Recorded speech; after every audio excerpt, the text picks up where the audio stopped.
जय सरना। आदिवासी सतप्राकृति सरना धर्म प्रार्थना सभा का आयोजन 1/10/2023 को ग्राम कुरसे बड़काटोली थाना जिला लोहरदगा में आयोजन किया गया है।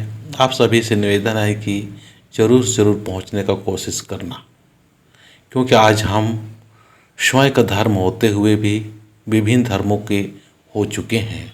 यही सब को ध्यान में रखते हुए आदिवासी सतप्राकृति सरना धर्म प्रार्थना सभा के संस्थापक चितरंजन उरांव गांव-गांव में घूम-घूम के, घर-घर में घूम-घूम के लोगों को अपने धर्म में स्थित होकर जीवन व्यतीत करने के लिए लगातार प्रेरणा दे रहे हैं।